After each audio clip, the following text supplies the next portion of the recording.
Hali ya majonzi imetokea baada ya mwanamke anayejulikana kwa jina la Karen Remi mwenye umri wa miaka 22 kujifungua watoto 5 njiti na hatimaye kufariki dunia kwa nyakati tofauti katika hospitali ya rufaa ya mkoa wa Arusha, ambapo imeelezwa kwamba chanzo kilichosababisha watoto hao kufariki ni kutokana na mama huyo kupata uchungu kabla ya muda, jambo lililofanya watoto hao kutoka. Kwanza mama, pole sana.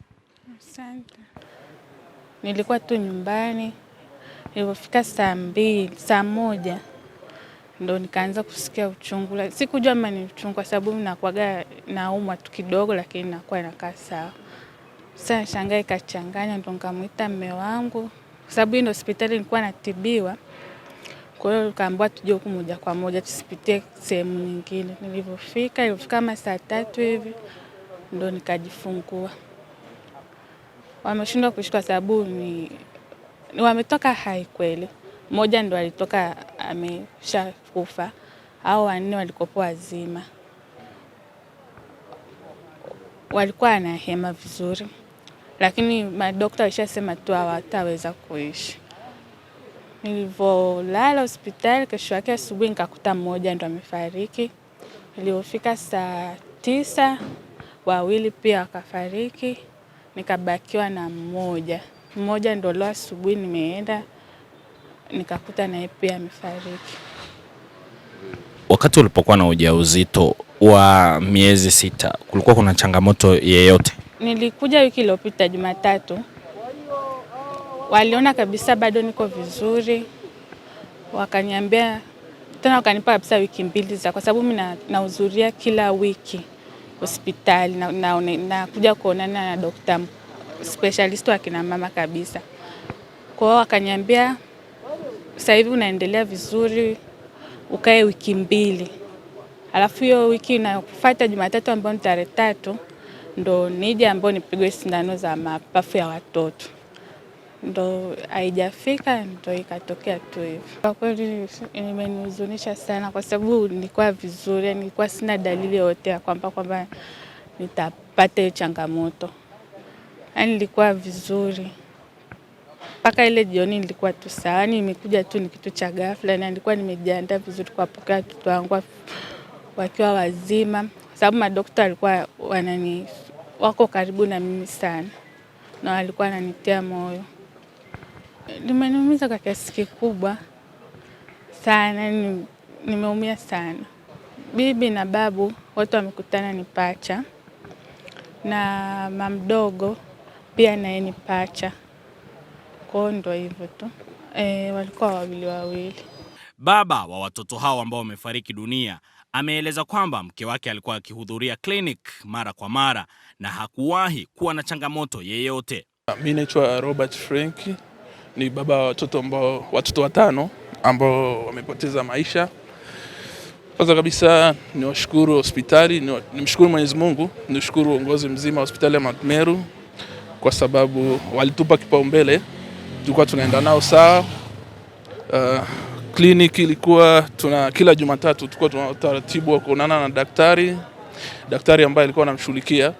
Kwa hiyo tulikuwa karibu sana na madaktari. Kwa hiyo kiufupi hakuna uzembe wote ambao umefanyika, ila tu kama ambavyo imeelezwa awali, ni mipango ya Mwenyezi Mungu.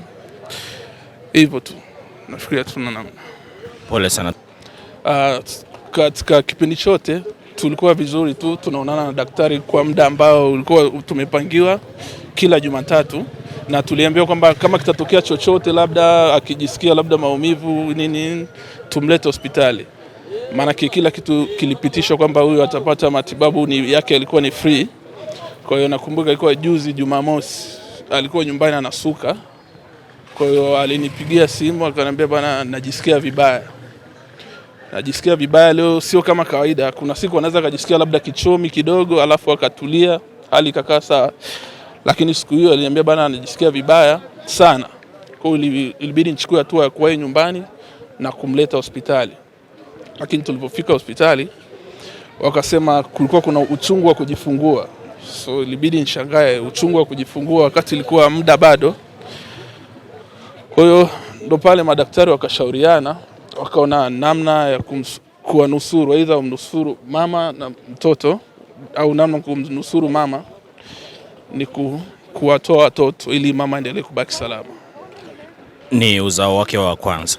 Uzao wake wa kwanza. Kiukweli nimeupokea kwa masikitiko. Ukiwa kama mtu ambaye ulitarajia, ukiwa na matarajio mengi, nilipokea kwa masikitiko mazito, maana unajua ukishajua ni baba mtarajiwa lazima kuna maandalizi huo unafanya. Nilikuwa nimejipanga, lakini mipango ya Mungu pia haina makosa. So nimepokea kwa masikitiko makubwa, lakini yote kwa wote tunamshukuru Mwenyezi Mungu kwa kuwa yeye ndo mpangaji wa kila kitu.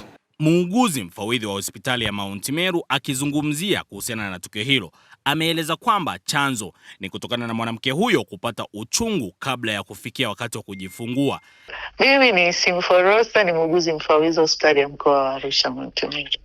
Changamoto inakuja kwanza, mama mimba ilikuwa haijafika, ilikuwa ina wiki 26. Kiuhalisia mtoto anapozaliwa na mimba ikiwa haijafika, at least ikifika miezi 7 unaweza ukasema huyu mtoto tuna uwezo wa kumsaidia, kwa sababu wale hata kilo 1 hawajafika, walikuwa na gramu 400, mwingine gramu 500, mwingine gramu 550, hata gramu kuanzia 700, 800 mpaka 1000 alikuwa hawajafika. Na by that time mama amefika, amejifungua, wale watoto huwa tunawapeleka sehemu ya uangalizi maalum ambao ni premature ICU. Sasa baada ya kujifungua wale watoto, unajua uwezo pia wa watoto wanaokuwa wamezaliwa kabla ya wakati, wiki 26 inakuwa ni mdogo sana sana, sehemu ya upumuaji inakuwa kwao ni changamoto. Sasa inapokuwa ni changamoto, wanahitaji kusaidika either ni kwa dawa au kwa namna yoyote ile ili waweze kuishi. Sasa unakuta na yule ukomavu wa mapafu na wakati ule unakuwa haupo. Kwa hiyo anapotoka sehemu moja kwenda sehemu nyingine, inahitaji ni umakini wa hali ya juu unapomsafirisha kutoka eneo moja kupeleka eneo lingine. Na pia unakuta sehemu zingine za mwili hazijakomaa kusema huyu mtoto anaweza kujitegemea kwa yeye mwenyewe pasipokuwa na msaada wowote wa kitabibu. Chanzo kwa sababu watoto walikuwa 5 mwilini, na mama tumbo linapokuwa linatanuka inafika wakati linakuwa tena halina nafasi ya ziada. Kinachofuata sasa ni uchungu unaanza. Ndipo wale watoto walizaliwa, kwa sababu wale watoto ni wengi, watoto 5 ni wengi kwa kweli. Mama alitakiwa apate muda mwingi sana wa kupumzika na kutokufanya shughuli ambazo zinapelekea yeye kusababisha uchungu kabla ya wakati, kutokana na ile mtanuko wa tumbo uliobeba viumbe wengi.